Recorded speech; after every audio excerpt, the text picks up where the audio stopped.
ओम नमः सिद्धेभ्यः।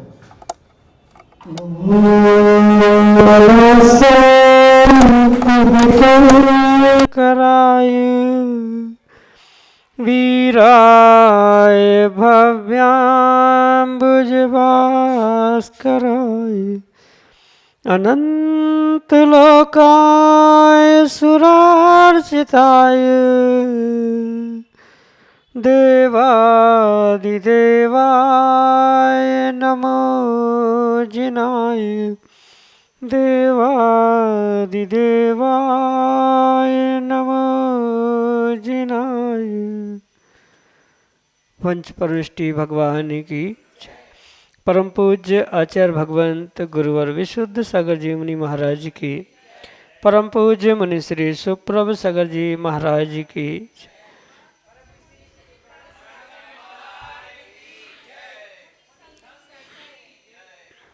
समीचीन विकल्पों का सम्यक समाधान, सम्यक ज्ञान की वह अनूठी विधा जिसके माध्यम से हम सभी प्रतिदिन अपने ही मन के अनेक अनेक समीचीन विकल्पों का आगम के परिप्रेक्ष्य में सम्यक समाधान प्राप्त करते हैं और वही सम्यक समाधान हमारे मन को निर्विकल्पता की ओर ले जाने वाला होता है, क्योंकि मन की निर्विकल्पता ही आत्मा का वास्तविक सुख है और ऐसे उस आत्म सुख की प्राप्ति का एकमात्र कार्यकारी उपाय समीचीन विकल्पों का सम्यक समाधान, जो कि हम सभी परम पूज्य मुनि श्री सुप्रभ सागर जी महाराज के मुखारविंद से प्रतिदिन प्राप्त करते हैं।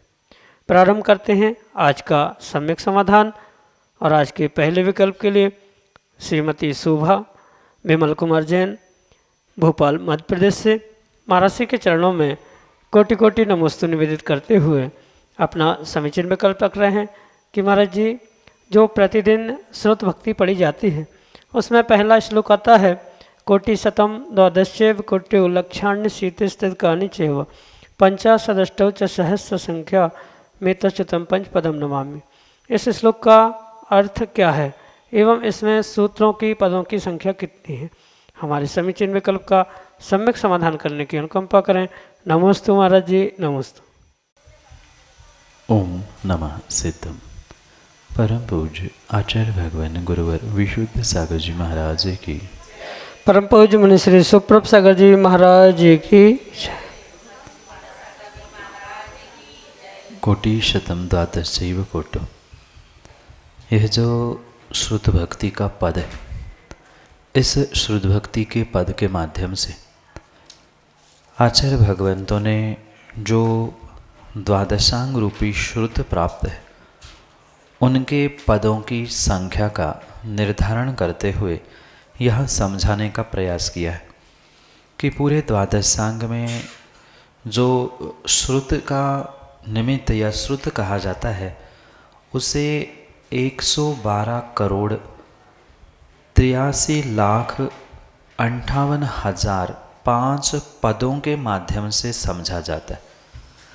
जो वहाँ श्रुत भक्ति में भी कोटि शतम द्वादशैव कोटि इस प्रकार के जो संख्यावाचक शब्द है उनको ही हमें इस प्रकार से समझना होगा और उन्हीं पदों को लेकर अंत में जो कहा है पदम नमामि, उसका अर्थ यही है कि जो श्रुत के द्वादशांग के 112 करोड़ 83,58,005 पद है उनको मैं नमस्कार करता हूँ।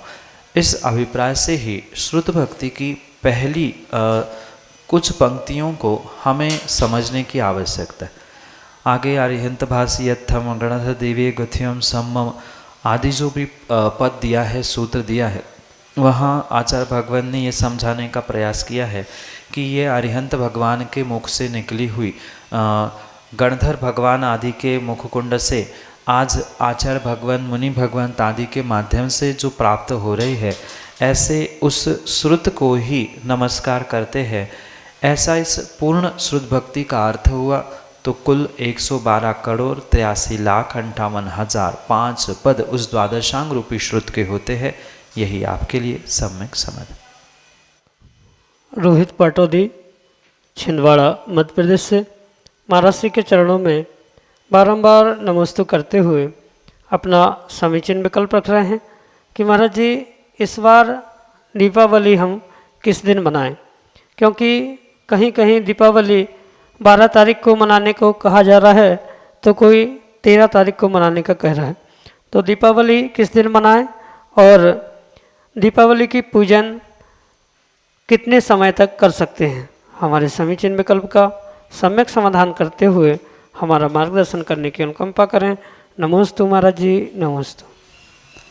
जब किसी तिथि का क्षय, वृद्धि आदि होती, तब ये त्यौहार आदि के निमित्त से निर्णय करना कठिन होता है कि कौन से दिन किस प्रकार से त्यौहार मनाना चाहिए। इस परिप्रेक्ष्य में हमें ये समझना होगा कि जो ये त्यौहार आदि होते हैं, तिथि या कुछ समय आदि की निमित्तता से ही नैमित्तिक पर्व के रूप में प्राप्त होते।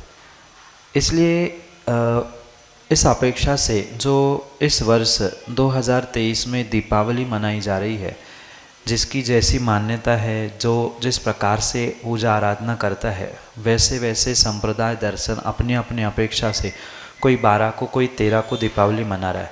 क्योंकि इस वर्ष अमावस्या 12 तारीख को दोपहर में 2:57 से वह 13 तारीख के दोपहर में 2:57-58 के आसपास कुछ चल रही। इस कारण से जिनको जैसे जिस समय अनुकूलता है, वैसा वो अपने दर्शन के पूजा पाठ के अनुसार कार्य कर रहे हैं। कहीं जब अमावस्या रात के समय पूजी जाती है, वहाँ वे 12 तारीख की शाम से ही वह अपनी पूजा अर्चना करते हुए 12 तारीख को दीपावली मना रहे।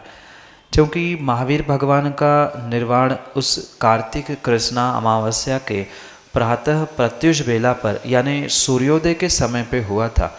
इसलिए जैसे सूर्योदय होता है उस समय पर जब अमावस्या होगी, यानी जिस दिन अमावस्या है सूर्योदय के समय पे, उसी दिन हमें निर्वाण लाडू के रूप में भगवान महावीर स्वामी का पूजन करना चाहिए।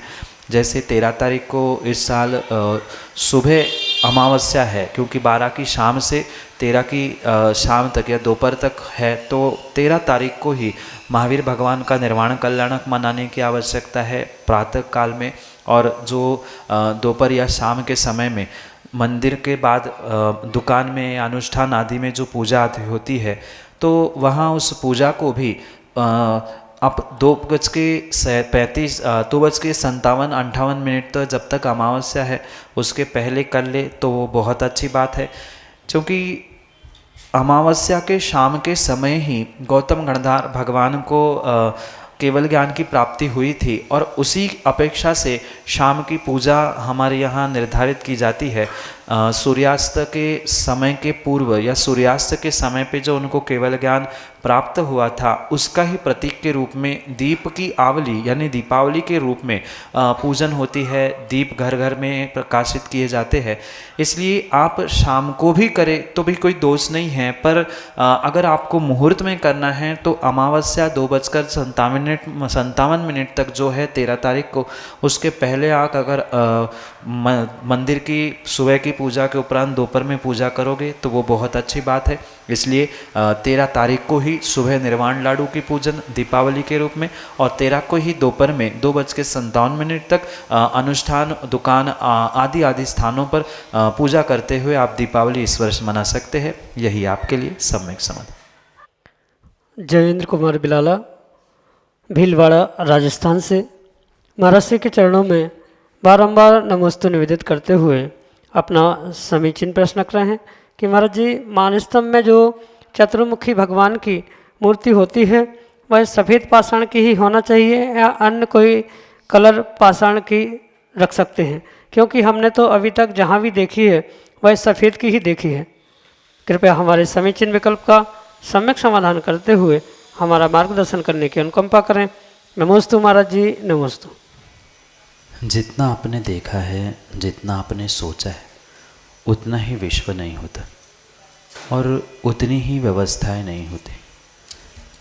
जिस जीव की, जिस व्यक्ति की जैसी दृष्टि, जैसी सोच है, वह उतने और विशेष अपनी सोच, कलात्मक पद्धति आगे का निर्णय करते हुए आगम के अनुकूल इन वेदी, मानसधम आदि की व्यवस्थाओं को बना देता है। इसलिए ये मिथ्या भ्रांतियों को आपको हटाने की आवश्यकता है कि मानसधम में मात्र मार्बल की ही प्रतिमाएं होती है। अगर आपने प्राचीन काल में देखा होगा तो प्राचीन काल में देसी पत्थर के ही मानसस्तंभ बनते थे, देसी पत्थर की ही प्रतिमाएं विराजमान होती थी और वह पूरा एक ही पत्थर होता था, उसमें ही प्रतिमाएं उत्कीर्ण होती थी, उसमें ही मानसस्तंभ बनता था, उसी में ही उनकी वेदी आदि बनाए जाते थे। पर वर्तमान में कलात्मकता बढ़ गई है, साधन बढ़ गए हैं, सुंदर पत्थर भी सहजता से प्राप्त हो रहे हैं, ट्रांसपोर्टेशन कॉस्ट ये सब कुछ कम होने के कारण से नाना प्रकार की कलात्मकता भी देखने में आती है। लाल पत्थर के मानसस्तंभ भी बने हुए, पीले पत्थर के भी मानसस्तंभ, देसी पत्थर के मानसस्तंभ बने हैं और स्वाभाविक सी बात है जिसमें कलात्मकता और सुंदरता प्रदर्शित हो, ऐसा ही पुरुषार्थ वर्तमान में किया जाता है। और सफ़ेद मार्बल का मानसस्तंभ है और उसे सफ़ेद ही प्रतिमा विराजमान करेंगे तो दूर से वह उतनी आकर्षक नहीं दिखती, क्योंकि सफ़ेद में सफ़ेद दिखाई स्पष्ट तरीके से नहीं आता। और वही कॉन्ट्रास्ट जो होता है, जैसे आजकल भी कपड़ों के मैचिंग में भी कॉन्ट्रास्ट मैचिंग होता है, बिल्कुल ऐसा ही वहाँ कॉन्ट्रास्ट कलर का प्रयोग करते हुए प्रतिमाएं विराजमान की जाती है। तो कई मीटर और कई किलोमीटर से उसकी दूरी को और प्रतिमा को दर्शन करने योग्य होने के कारण से कई सारे स्थानों में ऐसे कॉन्ट्रास्ट कलर के भगवान, प्रतिमा या मानसस्तंभ आदि बनाए जाते हैं। अनेकानेक स्थानों में प्राचीन भी, मतलब 100-150 साल पुराने भी ऐसी मानसस्तंभ है जहाँ सफ़ेद मार्बल के मानसस्तंभ है और काले पारसनाथ भगवान मानसस्तंभ में विराजमान किए गए। तो उसमें कोई आगम के परिप्रेक्ष्य में बाधा है ही नहीं है। भगवान तो भगवान होते, जिनकी सोच सही नहीं होती उनको काले, पीले और लाल भगवान दिखते हैं। अगर काले पीले भगवान कहेंगे तो फिर पारसनाथ भगवान का रंग ही कृष्ण वर्ण का, तो फिर पारसनाथ भगवान को मानना ही नहीं चाहिए। लाल चॉकलेटी कलर अच्छा नहीं होता है ऐसा मानेंगे तो महावीर भगवान जो विराजमान हैं महावीर जी में, उनको भी आप निषेध कर रहे हैं। बिजोलिया पारसनाथ भी वही बिजोलिया के पत्थर के भगवान। तो अपनी सोच और अपनी दृष्टि से इसका विचार करने की आवश्यकता है। मेरे हिसाब से तो भगवान भगवान होते हैं, पत्थर कोई भी हो, वह तो कलात्मकता की अपेक्षा से, वेदी की सुंदरता, मानसस्तंभ आदि आदि की सुंदरता की अपेक्षा से उसको नए नए तरीके से बनाया जाता है। इसलिए आप ये ध्यान रखें कि अपनी सोच, अपनी बुद्धि को, अपने दायरे को बड़ा करते हुए ये विचार करें कि कुछ नया भी हो रहा है तो वो भी पचाने की आवश्यकता है। जैसे प्रतिदिन वही भोजन करने वाला कभी उसी भोजन को पचा नहीं पाता या पसंद नहीं करता, कभी त्यौहार के दिनों में भी नया मीठा बना के खाया जाता है, ऐसा कुछ नया भी हो रहा है तो उसका भी हमें आनंद लेना होगा। आगम की व्यवस्था समझते हुए उसका निर्णय करना होगा। आगम में किसी भी पत्थर की बनी हुई प्रतिमा का निषेध नहीं है, पर पत्थर की प्रतिमा होनी चाहिए। जब प्राचीन काल में ऐसा भी कहा जाता था कि सैंडस्टोन जो बहुत कमज़ोर होता है उसकी भी प्रतिमाएं बनाई गई है, पुराण ग्रंथों में पढ़ा गया है। चूने के पत्थरों से भी प्रतिमाएं बनाई गई है। तो ये विकल्प छोड़ते हुए हमें तो मात्र ये समझना है कि भगवान विराजमान करने का सौभाग्य मिल रहा है, इससे बहुत बड़ी बात कोई नहीं हो सकती। इसलिए नए तरीके, एडवांस टेक्नोलॉजी, वर्तमान की कॉन्ट्रास्ट मैचिंग की टेंडेंसी आदि सब कुछ समझते हुए उसको समझने की आवश्यकता है। जब तक पूर्णता नहीं होती तब तक व्यक्ति को समझ में नहीं आता। इसलिए इन विकल्पों को छोड़ते हुए मेरे हिसाब से हमें तो सौभाग्य प्राप्त हो रहा है, ये विचार करते हुए हमें कार्य करना होगा। यही आपके लिए सम्यक समाधान। श्रीमती मंजू प्रवीण जैन, उज्जैन मध्य प्रदेश से अगले समीचीन विकल्प। गुरुवरों के चरणों में मेरा अक्षय अनंतवार नमोस्तु नमोस्तु नमोस्तु। गुरुवर, मेरी जिज्ञासा है, भरत चक्रवर्ती के 923 पुत्र सीधे निगोद से निकलकर मनुष्य बने और फिर दीक्षा लेकर निर्वाण को प्राप्त हुए। उनने ऐसा क्या पुण्य कर्म किया कि उनको पंच परावर्तन नहीं करना पड़ा? माँ चक्रवर्ती के जो 923 पुत्रों के विषय में कथानक आता है, यहाँ सबसे पहले ये समझना कि वह भरत चक्रवर्ती के पुत्र नहीं थे, सगर चक्रवर्ती के पुत्र थे। भरत चक्रवर्ती ने जो कैलाश पर्वत पर 72 स्वर्णमय जिन बिंब बनाए थे, जिन मंदिर बनाए थे, उनकी सुरक्षा के लिए वह खाई खोदते समय देव आकर उनको, मतलब सगर चक्रवर्ती को बोध कराने के लिए उनके उन पुत्रों को बेहोश करता है आदि। वो कथानक भिन्न विषय है, पर वो सगर चक्रवर्ती के विषय में है, भरत चक्रवर्ती के विषय में नहीं। रही बात उन पुत्रों की, तो निगोद से निकलकर उन्होंने सबसे पहले गिंजाई की पर्याय प्राप्त की। जो 2 इंद्रिय गिंजाई होती है बरसात आदि में, जो पानी आदि भूमि के गीलेपन में उत्पन्न होती है, ऐसी पर्याय को उन्होंने प्राप्त किया और वहाँ से आकर मनुष्य बने और मनुष्य बनकर उन्होंने पिता के वैराग्य को, पिता की दीक्षा को देखते हुए वैराग्य प्राप्त करते हुए दीक्षा प्राप्त कर। इसलिए ये पहले तो ये पूरा विषय स्पष्ट करना होगा आगम के परिप्रेक्ष्य में। दूसरी बात उनके पुण्य के विषय में, तो पुण्य का अर्थ मात्र पूजा पाठ करना, दान देना इतना ही नहीं होता, अपितु सबसे बड़ा पुण्य, जैसे मैं कई बार कह चुका हूँ कि भावों की संक्लिष्टता से रहित होने की जो परिणति है, कषायों के उपशम की परिणति है, यही सबसे बड़ी श्रेष्ठ पुरुषार्थ भावों की अपेक्षा से पुण्य वृद्धि के लिए हो सकता है। इसलिए उन्होंने वहाँ से निकलकर, क्योंकि ऐसा नियोग था और इसके विषय में कोई ऐसा बहुत स्पष्ट उल्लेख प्राप्त नहीं होता कि उनका क्या पुरुषार्थ रहा, किस प्रकार से उन्होंने क्या किया, तो सामान्य रूप से यही अवश्य समझे कि जो भी उन्होंने पुरुषार्थ किया था भावों का, उस भावों के पुरुषार्थ में कषाय के उपशम के निमित्त से उनका जो पुरुषार्थ रहा, उसके कारण से ही वे 2 इंद्रिय से सीधे पंचेंद्रिय पर्याय को प्राप्त करने वाले हो गए।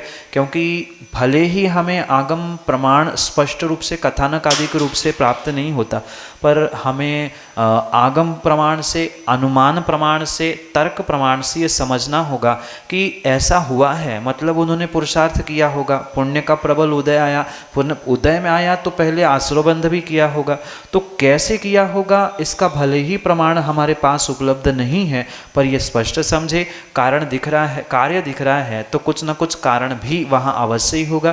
तो 2 इंद्रिय की पर्याय में या जो निगोद की पर्याय में भी नित्य निगोद से इतर निगोद अवस्था का पहुँचने के कारण से कह दो, भावों की विशुद्ध परिणति वहाँ भी मन नहीं भी होने पर भी कुछ सेकंड का जो जन्म मरण का वहाँ खेल चल रहा था, वहाँ भी मंद कषाय की परिणति, संज्ञाओं का उपशमन आदि के द्वारा जो पुरुषार्थ करते हुए 2 इंद्रिय पर्याय को प्राप्त, क्योंकि एक इंद्रिय से तो 2 इंद्रिय होना ही था, पर वहाँ प्राप्त करने पर वहाँ कहीं न कहीं सामूहिक रूप से जो उन्होंने कार्य किया था, क्योंकि उसका कथानक बहुत बड़ा है, उन सभी जीवों ने, मतलब जो पुत्र बने थे गिंजाई की पर्याय में, उन्होंने एक साथ जन्म लिया और एक साथ ही मृत्यु को प्राप्त हुए और वहाँ से यहाँ एक साथ भाई बनकर जन्म ले रहे थे।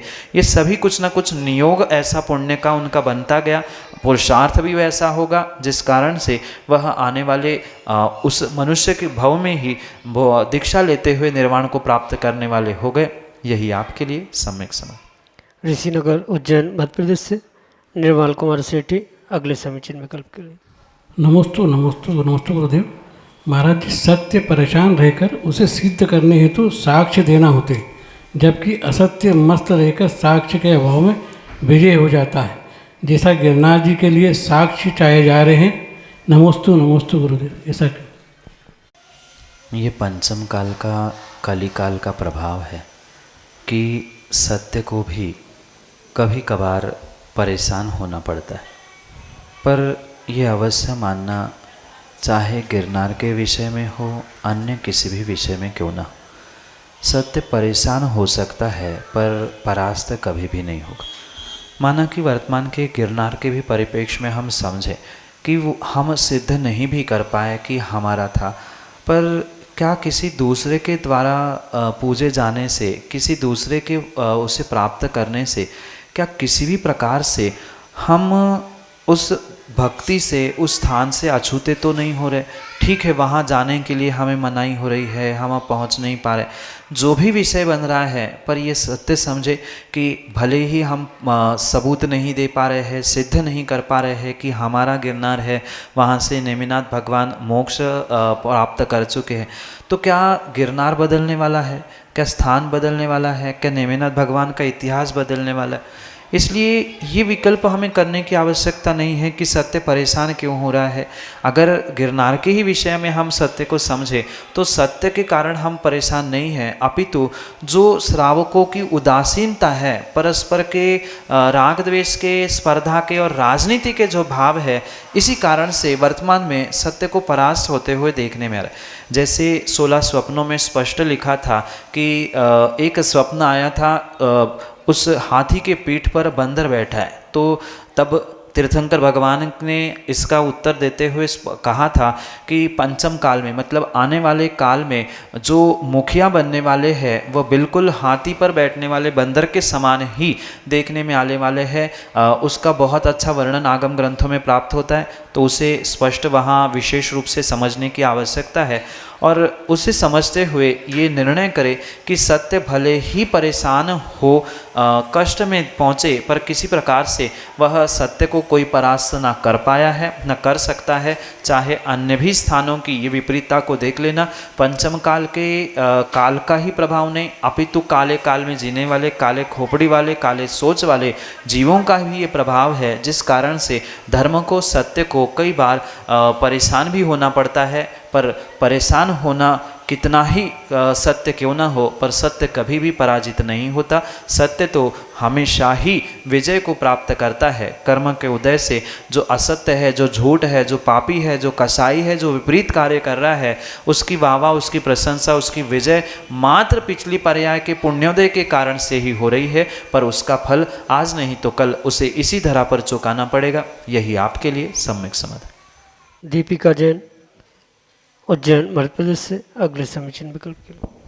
नमोस्तु गुरुदेव। मेरा क्वेश्चन है कि कई बार न्यूज़पेपर में और न्यूज़ में हमको न्यूज़ आती है या सुनाई देता है कि किसी को अपना पूर्व जन्म याद है, पूर्व भव याद है, तो ऐसा हो सकता है?